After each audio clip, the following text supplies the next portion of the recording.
Thank you, everybody. Hopefully you can hear me. I want to thank you guys for having me up here. Thank you, Sylvia, for inviting me. I take every opportunity to come and talk about law enforcement, Arizona, the Constitution, America. I love these things, and I don't care how hard I have to run, how late I have to stay up. I always love coming up and speak with you. So thank you for coming tonight and supporting you. We appreciate it. I need your guys' help, though, because David Pillman's not there right now. He's been trying to outbid me on that chess set, which I won. So if you see him carrying it, let me know. Flag me or something. I'm going to start off. If you've heard me speak before, you'll have heard this. So just indulge me for the other folks who haven't heard me. I'm going to start off with a little story, because everybody loves a little law enforcement story about sheriffs / joke. It was during the political season, and this bus full of politicians was going from town to town, and they were in a rural area. And they left one town, but didn't make it to the other town. Along the highway, their bus crashed. A rancher comes out, sees the bus crash. He takes all the bodies, puts them in the pit out back, and covers it up.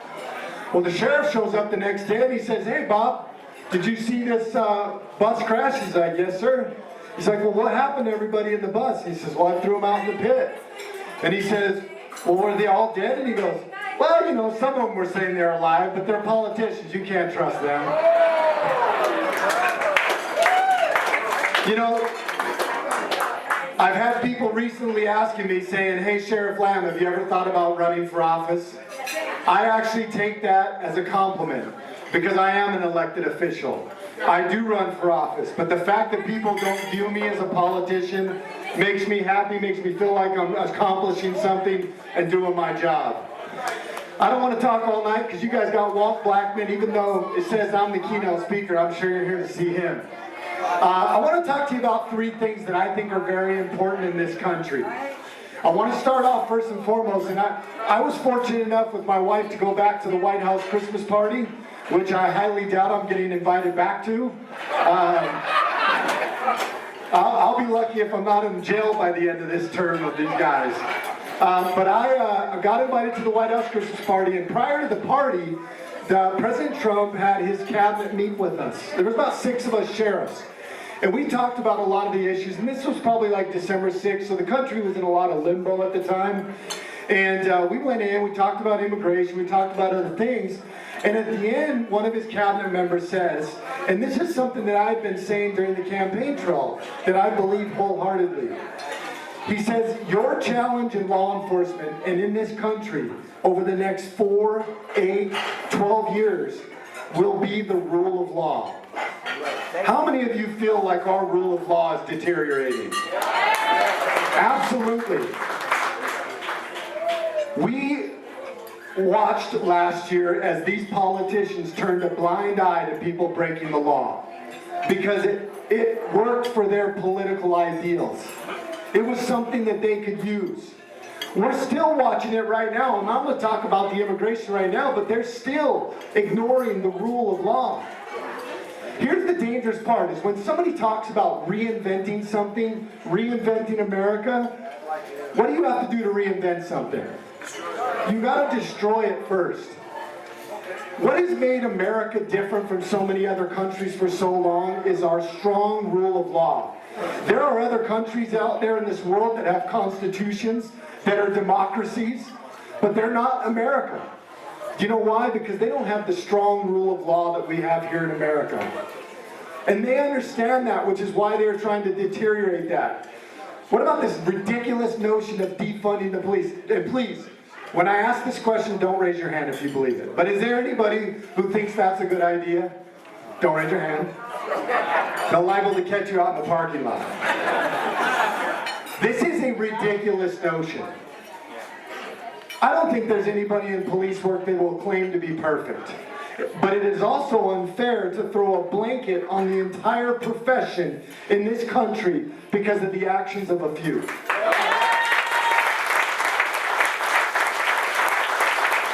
That would be no different than me impugning an entire race of people for breaking the law. For one person breaking the law, let's say one person robbed a bank, It would be no different than me impugning an entire race of people and calling them all bank robbers because of that. It is unfair to law enforcement. If you truly want to help law enforcement, if you think there is reform that needs to happen, if you want this profession to be better, then what we really need is more funding. We need the ability to hire more deputies. We need the ability to train more. I don't have enough staff to train my people the way that these folks want me to train these folks. I need more staffing. We don't have the staffing to certainly control what's happening right now. And I want to talk about the immigration thing. Now, please raise your hand on this, because is there anybody in here who thinks the immigration thing is a crisis? Absolutely. They refuse, this administration refuses to call it for what it is, and that's a crisis. You know, over the last 4 years, President Trump never denied that we have an issue on the borders. He never denied that there was a crisis. Instead, what he did was he helped local law enforcement. He put more money towards programs that fund working with partnerships.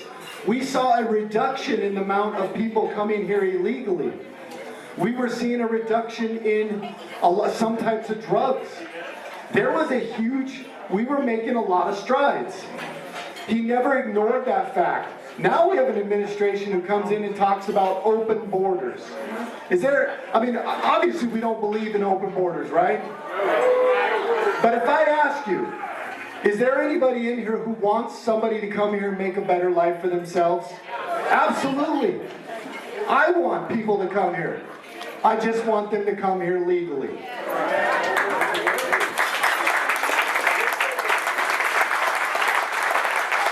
Now, one of the things that you'll hear is you see all these folks on the other side, the people that are pro-open borders will say, well, these are good people. And I don't doubt that. I know that there's a lot of good people that are trying to come here. But I know a lot of good people who've driven intoxicated and have gotten DUIs. It's against the law. It is also against the law to be in this country illegally. And they put us in a trick bag as law enforcement because now you're asking us to uphold the law, but not that law. What message does that send to us law-abiding Americans? As a matter of fact, while they're opening the borders and while they're letting people come in untested from COVID, from any other diseases, and I think Yuma said that 50% of the people they're contacting have COVID. Not only are they letting them in unchecked, they're telling you can't open your business and you can't run your business the way you want to. They're telling you can't send your children to school. They're telling you things and restricting our freedoms, all the while opening up more freedoms for people that aren't even from this country. And I, as a sheriff, have an issue with that. But here's the narrative that you need to know. This is not about immigration anymore. This is about human trafficking and drug trafficking into this country. If you care about human beings, it shouldn't matter whether you're Republican, Democrat, Independent, or from Mars, frankly. It shouldn't matter. You should care about border security because it has to do with human beings and human rights. And I'll tell you why. The cartel is abusing people on a daily basis that want to come here to this country. They are raping the women. They are using the children as pawns with total disregard for those children. They extort the men. They force the men to carry drugs. And then they bring those drugs into our communities. I personally, in our own family, have been affected by drugs coming in this community. I guarantee you, if I ask for a show of hands, the majority of you in this room will say that a loved one or somebody in your direct family has been affected by drugs in their life. This is a reality. Yet we don't want to stop it. We're okay with letting it in. Now, here's one of the major issues that we're running into. The cartel in the past has brought a lot of marijuana in. And by the way, if you think that legalizing marijuana if you think the cartel just said, oh, I guess we're out of the marijuana business in Arizona, you're kidding yourself. It is estimated that the cartel still controls 80% of legal marijuana grows and sells in this country. We didn't get rid of them. All we did was make it legal for them to grow it and sell it in this country. Now, what they've shifted to, though, is they have shifted to synthetics. This is your methamphetamines and your fentanyl. Who here? Everybody knows what fentanyl is now. I think we've all kind of gotten a crash course in it. If you take 3 grains of salt out of your salt shaker, if you have that much salt, or that much fentanyl, 3 grains of it, that will kill you. We had a stop where we stopped a guy and there was a lady in the front seat. She was dressed as a nun. She had a veil over her face. She had the Bible in her lap. And my deputy's like, something's not right here. So he starts doing his investigation, and he ends up finding 8 pounds of granular fentanyl underneath her dress. That would easily kill everybody in here and many, many, many thousands more people. This is a very dangerous drug. Now let me give you an idea of the amount of growth of fentanyl in this country, especially here in Arizona, which, by the way, they estimate that almost 50% of all illegal drugs that come into America come through the borders of Arizona. 50% of all drugs. That means everything in Chicago, Iowa, all the way across America, 50% comes through our borders here in Arizona. In 2018, now what the cartels started to do is they've started to punch these little blue M30 fentanyl pills. They look like little pills because there's a lot less stigma to taking a pill as opposed to shooting up with a needle. They take these little M30 fentanyl pills, they punch them out for $1, they sell them here for $20 to $30. In 2018, the Pinal County Sheriff's Office, which we have the I-10, I-8 corridor, we catch them coming out of the desert every day, which, by the way, last Wednesday we had 49 alone. 49 apprehensions in one day. We're 60 miles off the border. But in 2018, we had 0 M30 fentanyl pill seizures. And I'm not talking Border Patrol, DPS, Casa Grande. This is just Pinal. In 2019, we had 677 pills. Anybody want to guess how much I had in 2020? That's a high guess. He says 60 million. I appreciate your effort. That was a little too high. Most people are like, oh, 10,000. We had over 200,000 M30 fentanyl pill seizures. Over 200,000 pills. Those pills are coming into our communities. In Pinal County, we had 754 COVID deaths. I had 795 overdoses in the same time frame. My guys will do a Narcan 1 to 2 times a day. That's what we're dealing with in our communities. And I can assure you up here, it's no different. If I were to go through, I would find out that you've had a 400 or 500% increase in methamphetamines, fentanyl, all of that stuff. We have a problem. It is a crisis, folks. And this administration can keep throwing the blame game. This administration can keep playing that it's not for real. What's funny is the New York Times recently released an article, not that it matters what they say, and somebody showed it to me. I don't want anybody to leave here saying, well, the sheriff reads the New York Times. I don't.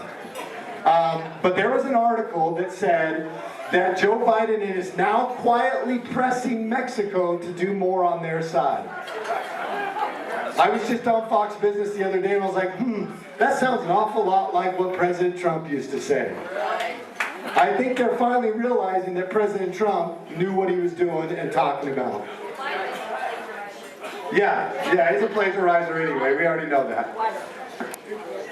Folks, we have a major problem on the south end of the border. I could go on all night about it. We just had 12 pounds of heroin last week. It is every day we're dealing with it. And it doesn't just stop in Arizona. We have a responsibility as Arizonans to stop this from getting throughout the country. Because if we don't stop it, it's going to end up all throughout America. So we take this job serious. And we need the help of the federal government. You realize that if we stopped a group, and I'm embarrassed to say this, but I'm going to tell you because I want you to understand the impact it has on Arizona. We stopped a group of 35 people coming out of the desert. We went up, we called the Border Patrol. Border Patrol was busy because they haven't deployed other places. We then called ICE, and ICE said, we can't take them. Do you know what I had to do with those 35 people? I had to let them walk into my community. Because if I hold them, I'm kidnapping. Because I don't have a state charge to be able to charge these folks for being in this country legally. That is a federal crime. That is a problem. I just got a call from one of the federals. I'm not going to put them on blast. I just got a call from one of our federal partners to tell me that CoreCivic, which is the private prison in Florence, can no longer, that ICE is no longer deporting them, and that they now have to release them into Florence. You guys been to Florence? We don't have any public transportation in Florence. It is not close to really anything. And now they're putting them into Florence. This is a problem that they're trying to ignore, that the media is complicit in covering up. And the cartel is making as much money off of bodies as they are off of drugs. I want to talk about one last thing, folks, and that is our Constitution. Who here feels comfortable with where we're at with the Constitution right now? It is being decimated. How many of us in this last year lost our ability to go to church every Sunday? Majority of us.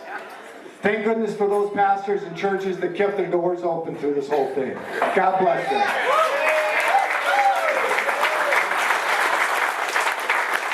And like Sylvia had mentioned, back in April, they said 2 weeks to flatten the curve.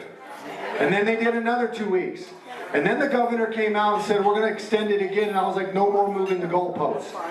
And not to mention, he said, we're going to cite or arrest any of you businesses that open or people that try to violate this order. And I was like, no, we're not. We're not doing that.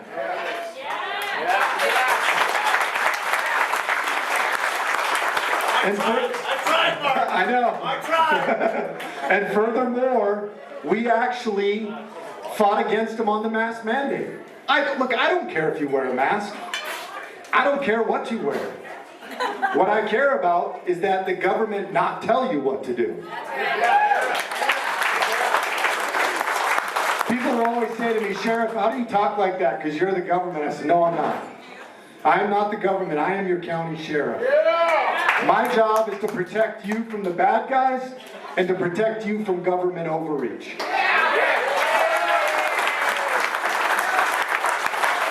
And I can assure you that we as sheriffs are standing up. We are your last line of defense. Nobody can come in and tell us what to do. Now we need your help because that takes a lot of pressure. It's not easy to stand against these folks. With cancel culture and all that stuff, I don't give two craps about that stuff. I don't think that any of us should. We should live our lives as Americans how we want to. I was just going to follow up with the freedom of religion. Our freedom of speech has been taken away. Our freedom to, our right to peaceably assemble has been adulterated. They have defiled that this last year. Our politicians, let me tell you, the one thing that 2020 did was expose bad politicians. It exposed people who crawled into the corner and hid like little church house mice. We don't need that. We need people that are going to stand up for the people. I started an organization called Protect America Now. Hopefully you'll check it out. ProtectAmericaNow.com. I have rallied sheriffs from across this country, and we're going to continue to build our rank and file amongst that organization. We're going to stand up for the rule of law. We're going to stand against bad policies like what you're seeing with these immigration policies. And we are going to stand up for the Constitution of this United States.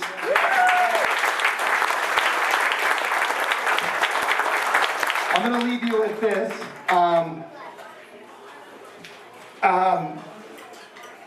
We've got to do our part. And I'm a believer in Napoleon Bonaparte says leaders are dealers in hope. So I'm going to give you hope. We will win in the end. If you're a Christian, you know how the story ends, and evil does not prevail. What we have to do is remain calm. They want you to get upset. They want you to be frustrated with the little things you see. Stay focused on what you know is right. Don't be afraid to be challenged. Stand your ground. This is what we need now more than ever, and it takes calmness. There is a book called As a Man Thinketh by James Allen. Have you guys read that? If you haven't, you should include it in your monthly reading. Read it as soon as you read American Sheriff, Traditional Values in a Modern World. That's my book. Once you read that, then you can read the other one. And if you want to throw my wife's book in there, you can. And I'm going to leave you with this quote. As a Man Thinketh by James Allen. It's a great book. At the very end, there's a quote that I love. And he says, "Keep your hand firmly upon the helm of thought. In the bark of your soul reclines the commanding master. He does but sleep. Wake him. Self-control is strength. Right thought is mastery. Calmness is power. Say unto your heart, peace be still." Say unto your heart, peace be still. Stay focused. Believe in America. Believe in the Founding Fathers and the Constitution that it will prevail. And believe in each other. We cannot allow our government to divide us and pit us against one another. We are all Americans. We are all frustrated with the same crap that's gone on for decades. And we need to send a message through the proper peaceful channels that we will not tolerate this anymore. I am grateful for you folks because you give us the power as sheriffs to be able to do what we need to do. And I can assure you, at least from my standpoint, that we will remain free as long as I'm here and as long as I have a breath in my mouth. So thank you so much for having me tonight. Thank you.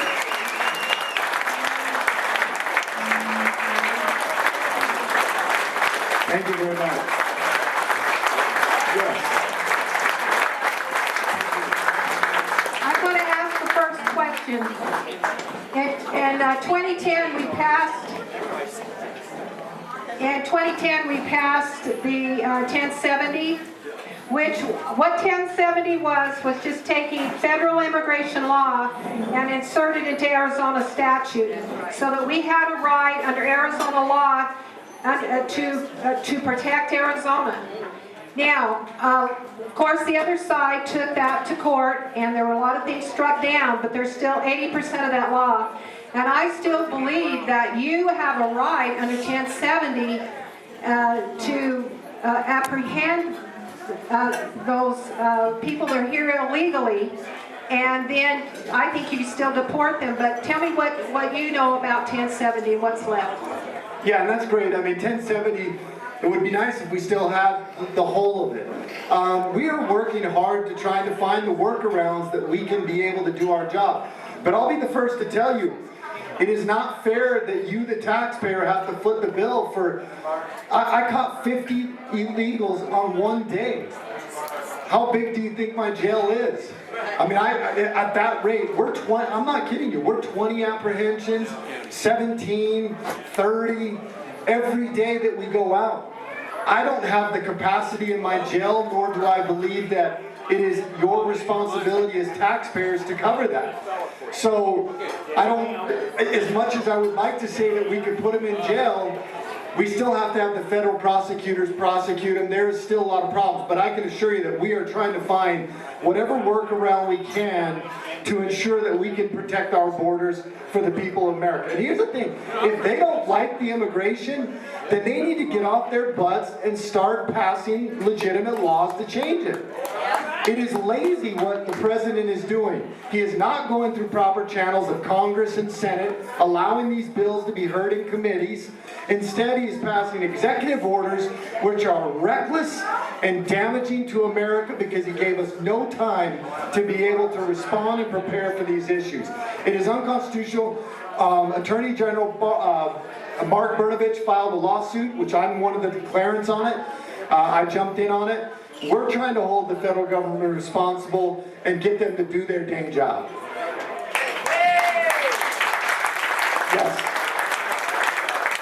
The pretty lady right there, standing there.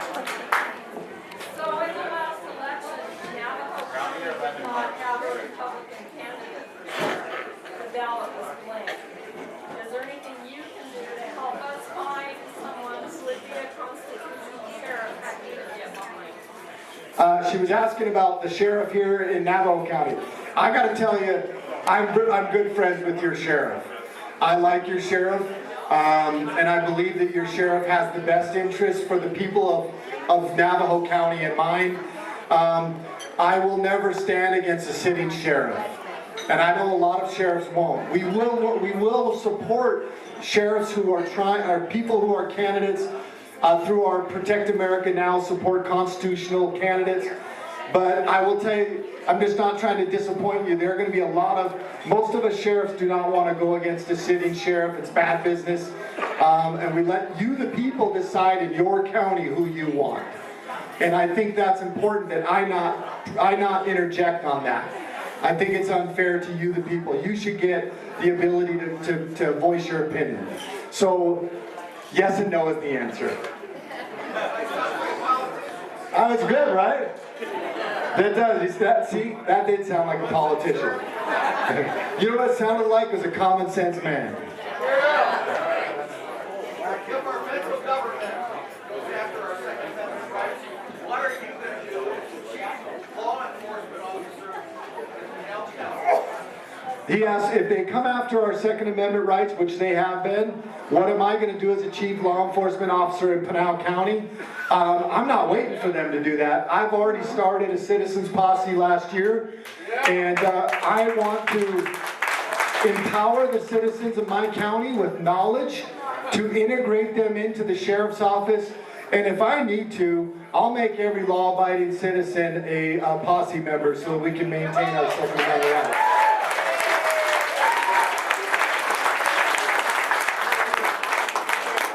Any more questions? Because I don't want to cut into Walt's time.